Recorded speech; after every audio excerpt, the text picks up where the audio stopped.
Abra sua Bíblia, por favor, em Mateus capítulo 21. Vamos ler do versículo 12 até o versículo 17. Evangelho de Mateus, capítulo 21, do versículo 12 ao versículo 17.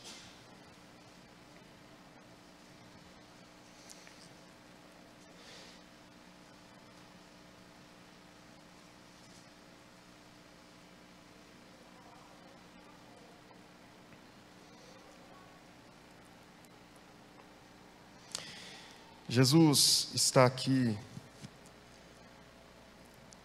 entrando na sua última semana de vida.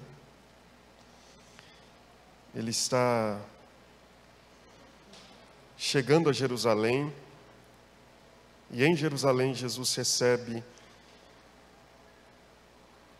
ou é recebido, com uma celebração. É a entrada gloriosa de Jesus em Jerusalém, uma entrada gloriosa, montado em um jumento, filho de uma jumenta, diz o texto, cria de animal de carga, para falar do cumprimento de uma profecia, que se encontra em Zacarias capítulo 9.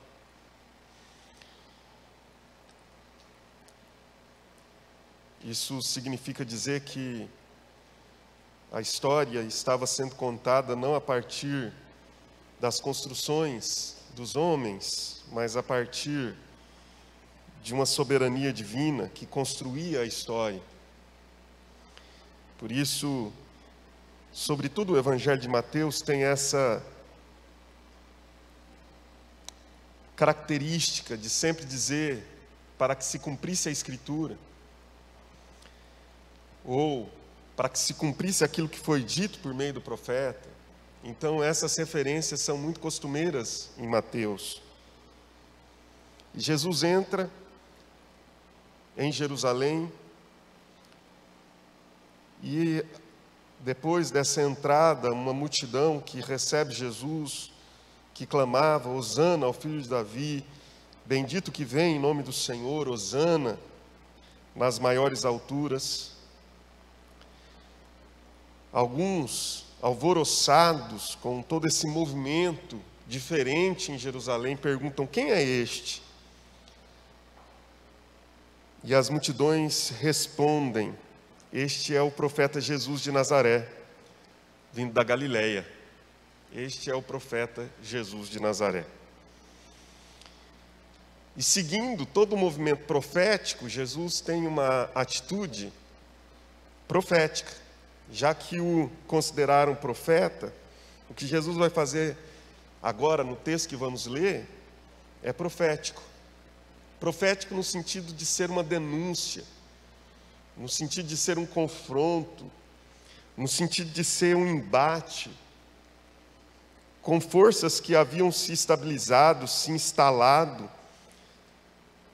nessa cultura religiosa dos judeus e que precisavam ser quebradas, forças que precisavam ser confrontadas.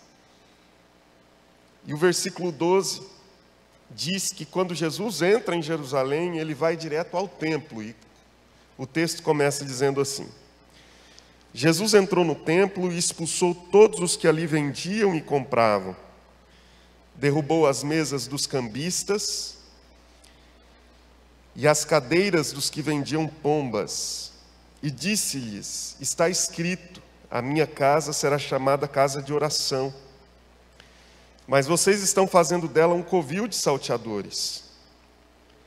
Cegos e coxos se aproximaram de Jesus no templo, e ele os curou. Mas quando os principais sacerdotes e os escribas viram as maravilhas que Jesus fazia, e as crianças que gritavam no templo, Hosana ao filho de Davi, ficaram indignados e perguntaram a Jesus: você está ouvindo o que estão dizendo? Jesus respondeu: sim. Vocês nunca leram? Da boca de pequeninos e crianças de peito tiraste o perfeito louvor? E deixando-os, saiu da cidade e foi para Betânia, onde passou a noite. Quebra de paradigmas. Um paradigma é um exemplo, um padrão, um modelo que se estabelece. Paradigma é uma palavra grega, que significa exatamente isso. Um exemplo, um padrão, um modelo estabelecido. Os paradigmas, eles induzem o nosso comportamento, os nossos conceitos. Ele estabelece também preconceitos.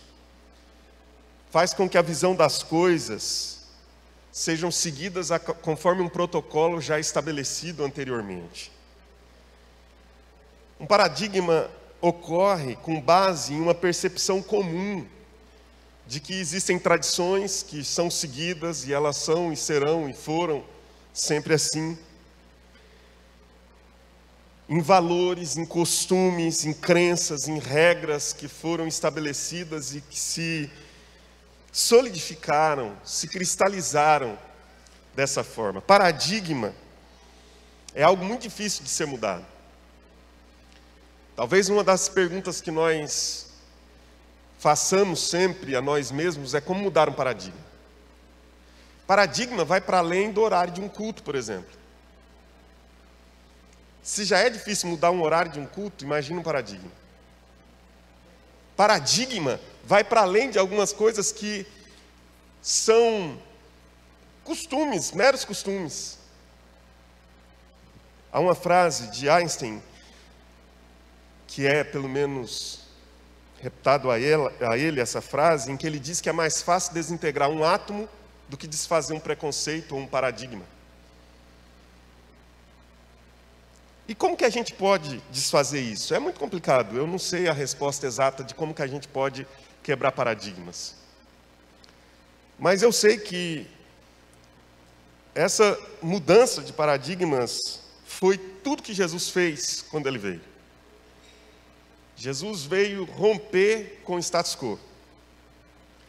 Jesus veio romper com os paradigmas cristalizados, solidificados pela cultura religiosa judaica. E ele veio colidindo com tudo isso. Em alguns momentos, com muita paciência, parcimônia, mas em outras, de um modo um tanto quanto diferente, como aqui, na purificação do templo. Há alguns anos, quando se falava, por exemplo, para dar um exemplo de quebra de paradigma, que um relógio era bom, as pessoas pensavam nos relógios suíços. Mas em 1967, um pesquisador suíço desenvolveu um relógio chamado relógio de quartzo, que era um relógio eletrônico. Os fabricantes da Suíça, dos relógios tradicionais, eles não tiveram o mínimo interesse em saber como funcionava esse relógio, o relógio de quartzo. Eles entendiam que aquela nova tecnologia não significava nada, porque um relógio bom era um relógio cujas engrenagens fossem precisas, tivessem rubis e fosse suíço. Eles dominavam 98% dos mercados de relógios do mundo. Essa nova tecnologia, criada por um suíço, foi vendida para os japoneses. E os japoneses produziram os relógios mais baratos e tecnológicos do mundo a partir de então. E eles se tornaram os maiores fabricantes de relógios e quebraram a hegemonia dos suíços. Assim, o paradigma dos relógios suíços não permitiu que eles enxergassem o valor de uma inovação. Assim, quebrar um paradigma é procurar enxergar as coisas por um ângulo diferente. É preciso analisar a forma que pensamos e atuamos. No entanto, aqueles que quebram paradigmas, que efetuam mudanças, encontram rejeições e obstáculos terríveis, de todos os lados. Sobretudo, e principalmente daqueles que se beneficiam com a antiga ordem, ou saem de uma zona de conforto. Todas as vezes que nós somos empurrados para fora de uma zona de conforto, nós nos sentimos deslocados, desinstalados.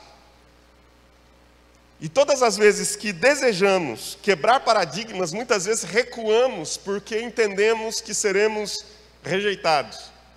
Não era o caso aqui de Jesus. E eu queria convidar você agora, entrando para o nosso texto, a perceber alguns elementos aqui nesse texto que depois podem ser aplicados para a nossa vivência, para mim e para você pensarmos um pouco a respeito dessa quebra de paradigmas que é tão necessária para a gente experimentar coisas novas, experiências novas e vida nova, porque tudo que Jesus fez foi quebrar paradigmas. Talvez um paradigma muito importante nesse texto, inicialmente, para a gente pensar, era o templo. O templo era um paradigma. O templo era um conceito já pré-estabelecido por aquela religião judaica. E coisas que hoje para nós parecem absurdas, talvez nem tanto, porque elas voltaram a acontecer com muita frequência,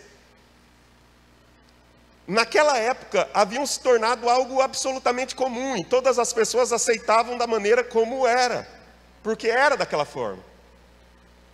Cambistas no templo. Você já parou para pensar nisso? Quem que era um cambista? Era alguém que trocava moeda, fazia o câmbio. As pessoas chegavam ali e elas precisavam trocar a sua moeda por uma moeda específica do templo. Por quê? Porque o templo havia se tornado um lugar de comércio, de permutas. A Bíblia diz que havia ali dentro daquele templo cadeiras e algumas bancas de pessoas que vendiam pombas para o sacrifício. E você já se perguntou por que havia esse tipo de coisa lá? Ah, pastor, porque havia o rito do sacrifício, dos holocaustos dentro dos templos judaicos. Eu li lá no Antigo Testamento que funcionava assim. Mas espera, pense um pouco comigo, por quê? O sacerdócio havia se corrompido de tal maneira que eles haviam conseguido modos de se enriquecerem cada vez mais e das formas mais diferentes possíveis. E uma das formas de enriquecimento do sacerdócio, que havia se tornado uma prática profissional, não uma prática de linhagem. Quando você vai para o Antigo Testamento, o sacerdote devia vir da tribo de Levi, da família de Arão. Com o passar do tempo, o sacerdócio deixou de vir dessa linhagem para se transformar numa função, num cargo comprado. Por quê? Porque como Israel havia perdido o seu lugar enquanto política, não tinha um rei, porque vivia já há anos sob impérios, não tinha rei, não tinha política, o sumo sacerdote se transformou na pessoa mais importante dentro da cultura religiosa judaica. Então, o sacerdócio era comprado por um montante em dinheiro. A pessoa chegava e dizia, olha, para o império, vamos pensar aqui no Império Romano, eu quero assumir essa função sacerdotal. Bom, depende. Qual que é a sua proposta? Qual que é o seu lance? Se o seu lance for vencedor, você assume essa função. E eles tinham a regência daquele espaço religioso que era o templo. Eles tinham a soberania, a supremacia dentro daquele espaço. E eles agiam ali dentro da maneira como eles entendiam que fosse melhor. Por que havia mesas e bancas vendendo as ofertas para o sacrifício? Porque os sacerdotes diziam que não era qualquer sacrifício que podia ser apresentado dentro daquele templo. Você não podia trazer a sua pombinha de casa, porque pomba era sacrifício de gente pobre. Ou você não podia nem trazer o seu cordeiro, o seu carneiro, que era sacrifício de gente rica. Ou você não podia nem trazer a sua hortaliça, que era de gente mais pobre ainda. Mas se você quisesse entrar dentro do templo para sacrificar, você tinha que cumprir um rito elitizado de sacrifício. Você passa pela nossa banca, compra o seu animal consagrado, cuidado por nós, porque só esse animal aqui foi consagrado para o sacrifício. Primeiro você passa pelos cambistas, que pagam imposto para nós depois, troca o seu dinheiro pelo dinheiro do templo, passa pela banca, compra o seu animal, depois você entra e sacrifica.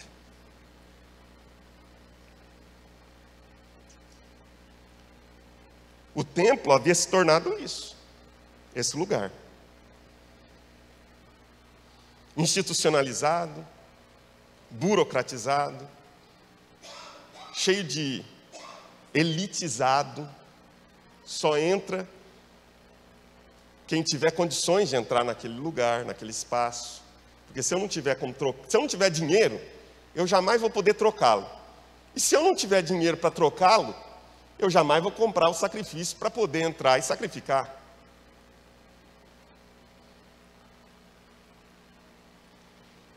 Quer ver outro paradigma nesse texto?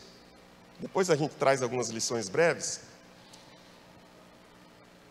É o paradigma do próprio clero. Não apenas o templo, mas o sacerdote, o oficial religioso que exercia a sua tarefa ali dentro. Você observa que no texto, versículo de número 15, os principais sacerdotes e escribas viram as maravilhas que Jesus fazia e as crianças que gritavam e ficaram indignados. Por quê? Porque um movimento novo começou a acontecer dentro do templo. O templo, um lugar seleto e elitizado,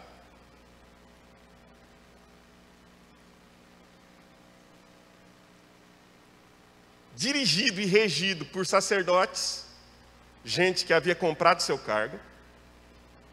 Começa a haver um movimento completamente diferente lá dentro. E eles ficam indignados, porque aquele espaço é deles. E aquele espaço não pode ser contaminado, aquele espaço não pode ser manchado, aquele espaço não pode ser maculado por gente estranha entrando aqui dentro, por crianças fazendo algazarra, alvoroço, gritando, dizendo: salve agora o rei dos judeus, hosana ao que vem, hosana ao filho de Davi. Está tudo fora dos protocolos, está tudo fora da liturgia. Isso aqui não pode funcionar dessa maneira. E eles ficam indignados. E aí Jesus usa um texto bíblico e diz: mas vocês que são sacerdotes, principais, escribas, conhecedores das Escrituras, nunca leram que da boca dos pequeninos é que procede o perfeito louvor? O templo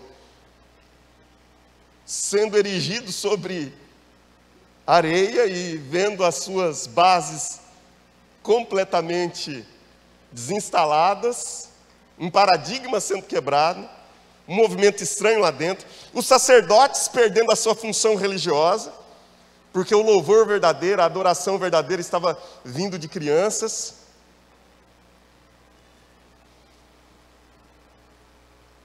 E o próprio culto,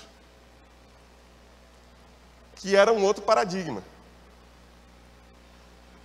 Que o culto seguia aquele formato ali, era aquela maneira de ser. O culto não podia funcionar de outra maneira. O templo está assim, o sacerdote é assim, e o culto dessa forma aqui. As pessoas entram, fazem o seu sacrifício e saem perdoadas e com a consciência leve embora para casa, e vão embora para casa. E é assim que funciona, e funciona assim há anos, funciona assim há séculos, funciona assim desde que o mundo é mundo. Só que o reino havia chegado. O reino havia chegado. Porque Jesus, quando entra em Jerusalém, a profecia diz: eis que o rei vem até você.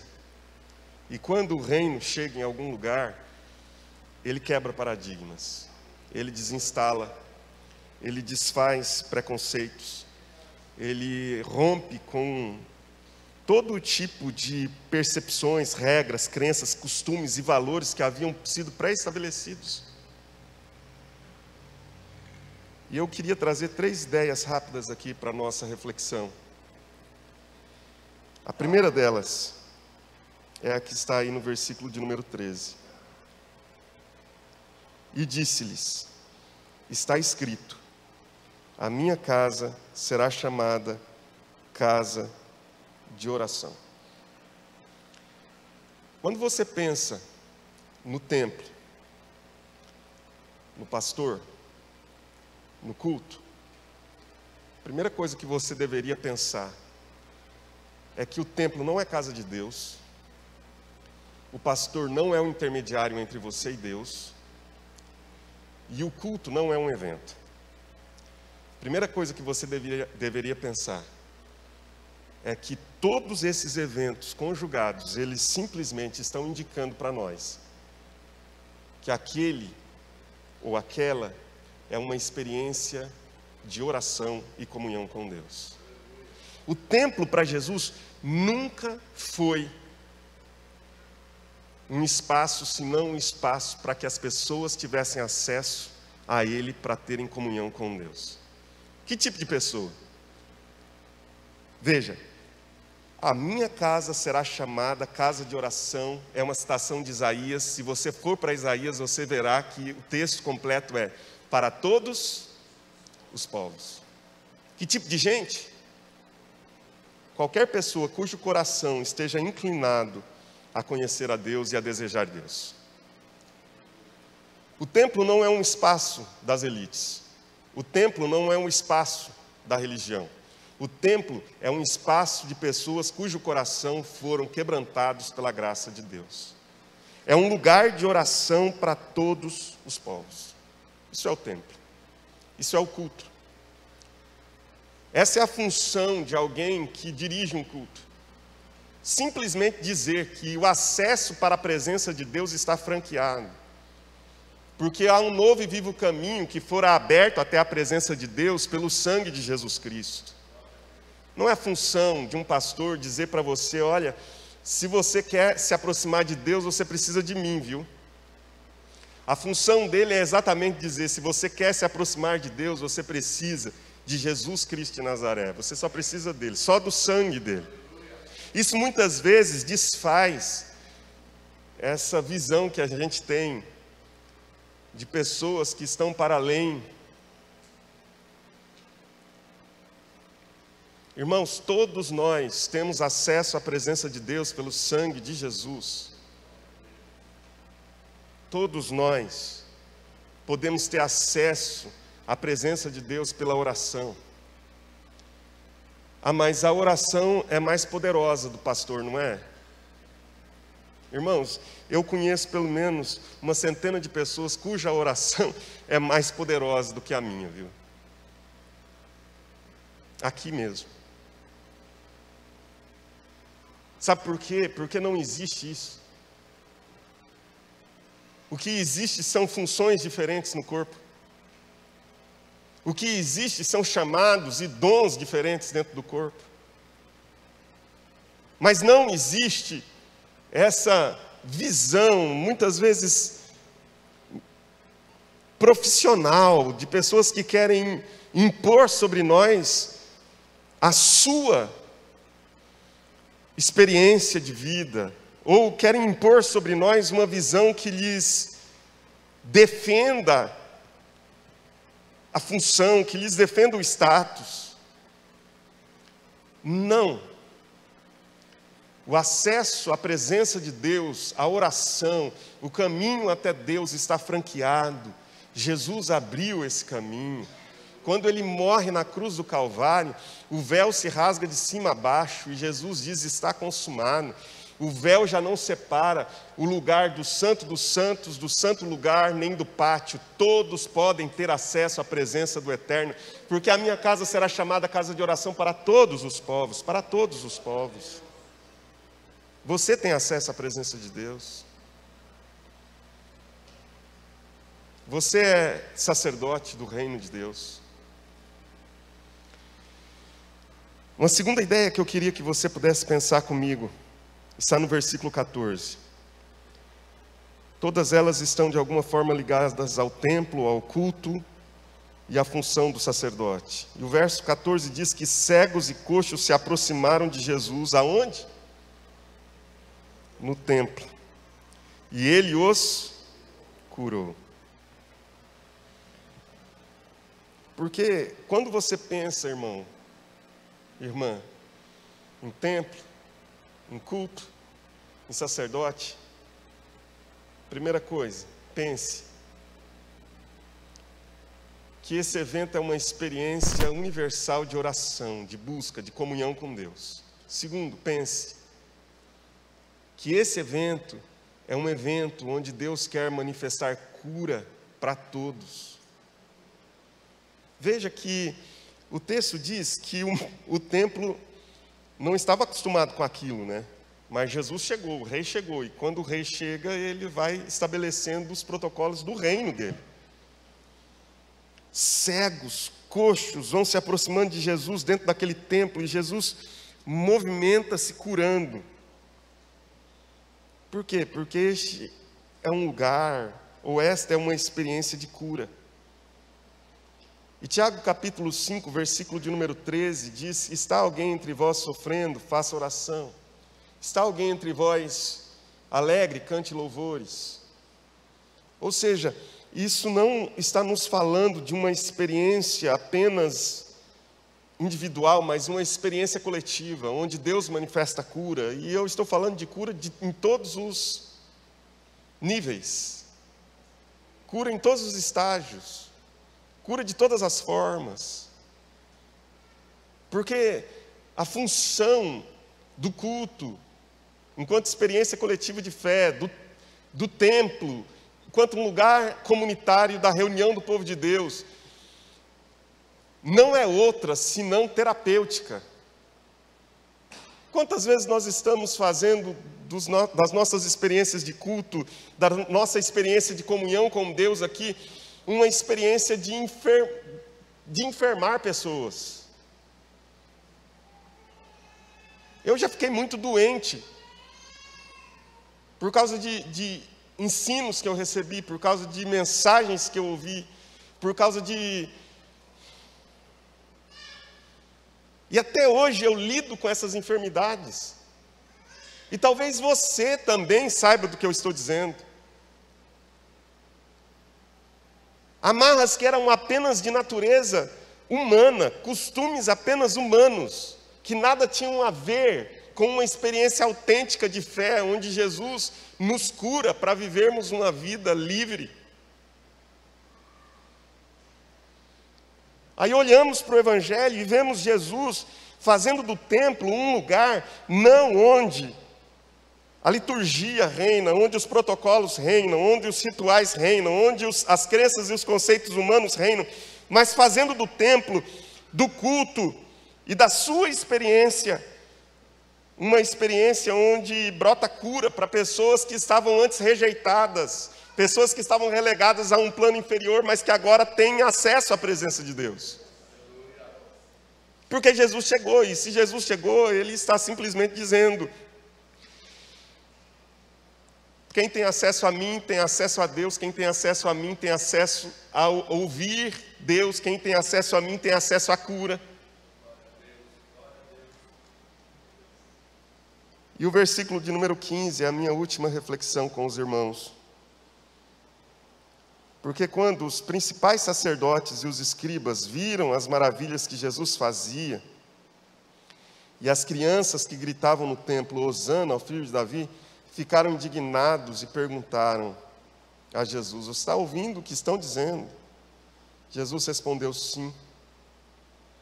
Vocês nunca leram que da boca de pequeninos e crianças de peito tiraste o perfeito louvor? Irmãos, o culto, o templo, até as pessoas que estão aqui à frente dirigindo as canções, os louvores, tudo isso tem por finalidade dizer para você que essa experiência que nós temos aqui é uma experiência de celebração coletiva. E de que não existem os profissionais que fazem isso. Não existem. O que existem são pessoas que desejam adorar a Deus e celebrá-lo como crianças. Como crianças, não como adultos. Aliás, essa experiência de culto e de adoração, eu acho que na igreja que Jesus fosse pastor, ele deixaria as crianças virem para o culto principal, e aí ele diria: agora vocês todos adultos desçam para o cultinho, porque o que vocês fazem aqui é cultinho, mas o que estão fazendo lá é culto. Porque vocês nunca ouviram que da boca de pequeninos e crianças de peito é que tiraste o louvor perfeito? Porque o que vocês fazem são performances.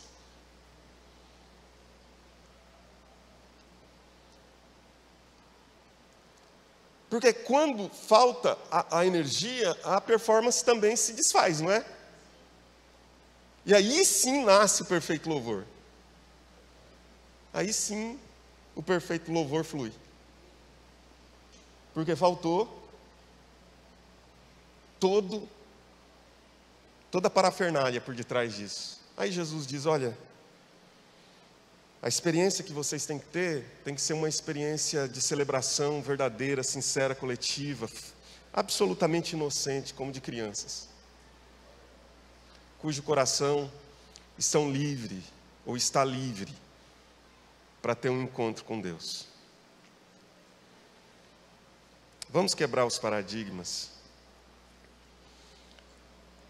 Vamos fazer da nossa experiência de templo, de culto,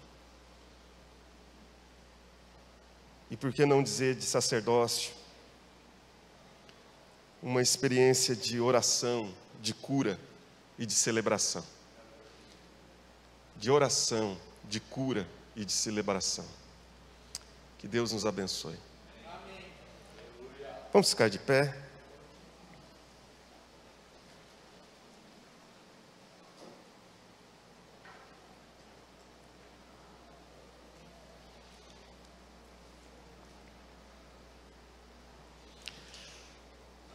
Para que serve tudo que fazemos aqui? Para manter o funcionamento institucional de uma igreja?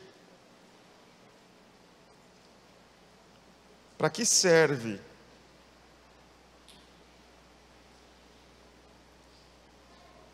todo o investimento que há nesse espaço? Para nada serve, se não for para promover oração, cura e celebração. Se não promover oração, cura e celebração verdadeira, sincera, que nasce do coração de crianças inocentes na presença de Deus, são apenas palavras como as dos apóstolos para Jesus, quando olham para o templo, todo pomposo, suntuoso, e dizem: que construções, que pedras.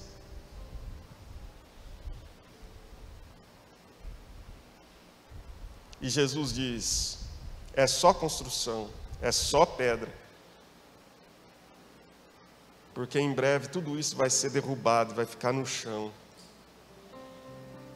Porque a essência não são as construções, não são as pedras. A essência não é os instrumentos, a essência não é nada daquilo que é exterior, a essência daquilo que experimentamos aqui, que poderia ser experimentado em qualquer outro lugar, em qualquer outro espaço, porque não tem a ver com espaço, não tem a ver com o pastor, não tem a ver com o templo, não tem a ver com a liturgia, tem a ver com a experiência de cada um de nós, de comunhão com Deus através da oração, de experimentar a cura de Deus dentro de nós, e de celebrar como um infante a chegada daquele que quebra os paradigmas e que estabelece novos conceitos para nós vivermos uma vida livre. Pai Santo, eu te agradeço e peço que o Senhor nos ajude nisso, dando-nos a tua bênção, dando-nos a tua graça, enchendo-nos com a alegria do Espírito Santo, fazendo-nos compreender, Senhor, o verdadeiro sentido da experiência de fé. Ajuda-nos nisso, Senhor. Ajuda os meus irmãos, ajuda minhas irmãs, me ajude. Nós te pedimos isso no nome de Jesus, suplicando auxílio do Senhor para as nossas vidas, suplicando graça do Senhor para nós, suplicando que o Senhor, ó Deus, fortaleça-nos e edifique-nos e nos dê coragem para enfrentar os desafios da vida, os desafios diários. Senhor, por favor, apazigua as dores dentro do nosso coração, as angústias, as ansiedades. Ajuda-nos a viver a experiência da cura.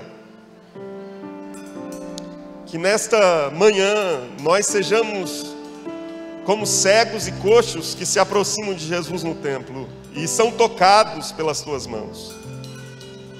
Que nós sejamos como crianças que declaram Hosana ao filho de Davi. Que nós sejamos aqueles que entram na tua presença reconhecendo que não há ritos, não há sacrifícios, porque sacrifícios agradáveis a Deus são um coração compungido e contrito, não os desprezarás, ó Deus. Que seja assim, em nome do Senhor Jesus e para a glória dele. Amém. E que o Senhor te abençoe, que o Senhor te guarde, que Ele levante o rosto sobre ti e te dê a paz. Que a graça do Senhor Jesus, o amor de Deus e a comunhão do Espírito permaneçam sobre a sua vida hoje e para sempre. Amém.